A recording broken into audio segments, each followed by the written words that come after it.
Salut à toi et bienvenue dans cette nouvelle vidéo. Alors aujourd'hui on va voir ensemble comment faire pour investir sans crédit.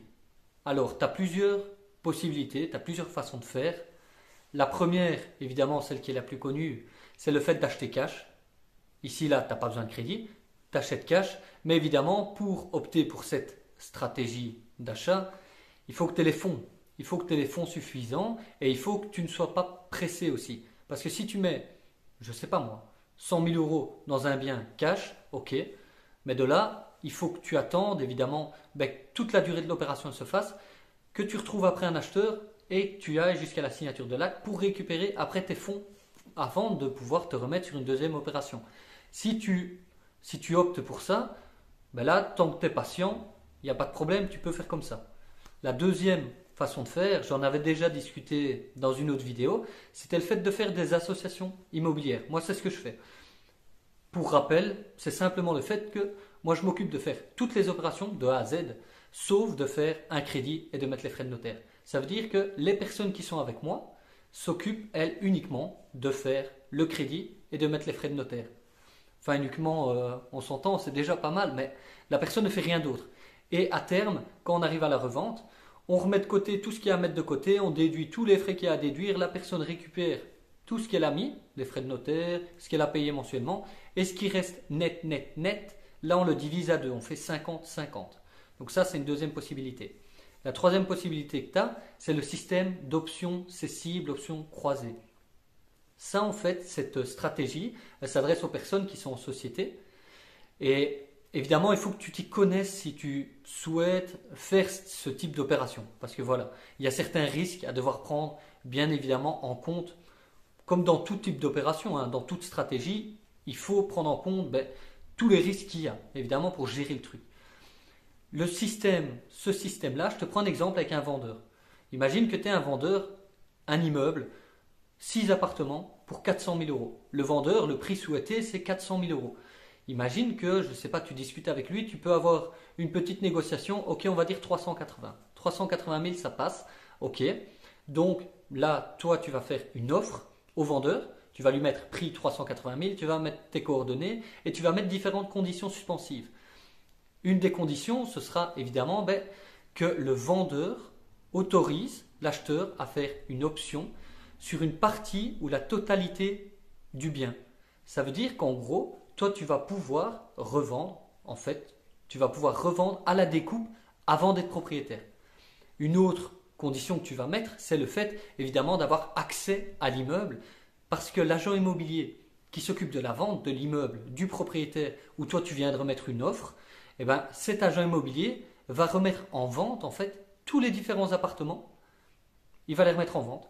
Et donc, tout ça, ça va se faire avant que toi, tu ailles signer chez le notaire, l'acte, tout simplement. Donc, en gros, pour que tu comprennes bien, toi, tu remets l'offre. L'agent immobilier, dès que l'offre elle est contre-signée de la part du vendeur, le vendeur, il sait qu'il va recevoir son argent. Ok, toi, tu t'occupes de faire ça. Tu vas faire appel à un géomètre. Il va faire une division officielle. Il va faire un rapport qui va être envoyé chez le notaire. Le notaire, il va faire un acte de base, une création de copropriété. Et toi, en attendant, avec l'agent immobilier, il va s'occuper de faire les visites, de trouver différents acheteurs pour un appartement, pour l'autre, pour trois, Voilà, il va trouver des acheteurs, il va faire toutes les visites. Imagine que tu trouves un acheteur, dans le cas de ce type d'opération-là, tu n'as pas de compromis, c'est remplacé par une convention, bref. De là, toi, imagine que tu es un acheteur qui trouve, sur un de tes appartements, il fait une offre 100 000 euros. Toi, tu vas faire une levée d'options sur l'appartement concerné. Ça veut dire que à terme, ce sera cet acheteur-là qui achètera en fait l'appartement numéro 1. Et en gros, tu comprends la puissance, c'est que si tu arrives à tout revendre, les 6 appartements avant la signature de l'acte, de là en gros, tu n'auras pas été propriétaire, tu n'auras pas fait de crédit, et en gros, tu auras tout revendu sans être propriétaire. Et donc, toi, en fait, ta marge, le bénéfice que tu vas prendre, en gros, c'est sur ça. Parce que je te laisse imaginer, je te laisse faire des calculs. Si tu arrives à revendre les 6 appartements entre, je sais pas moi, 80 et 120 000 euros pièce, de là, je te laisse faire tes calculs par rapport à ta marge, sans être propriétaire, et ça peut-être en 5-6 mois, tu vois. Donc, ce type d'opération est puissant.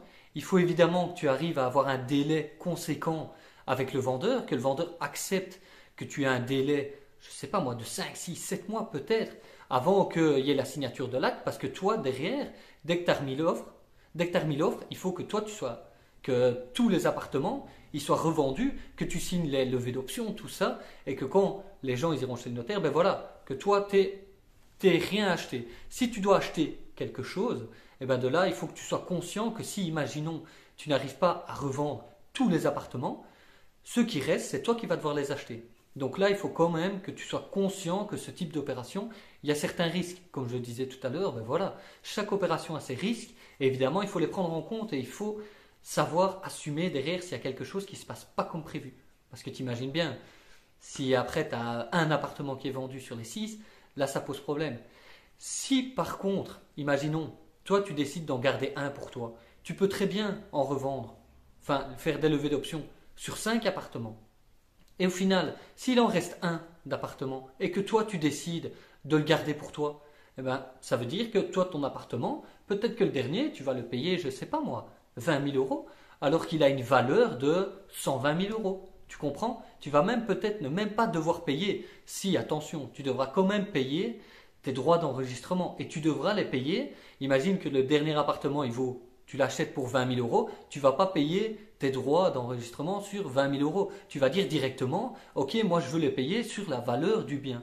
Parce qu'après, imagine tu payes des droits d'enregistrement sur 20 000 euros, tu achètes un appartement qui vaut 120 000, mais tu l'as à 20 000, là, la personne qui contrôle au fisc, elle va se dire, attends, celui-là, il achète un bien 20 000 euros à cet endroit-là, c'est complètement impossible.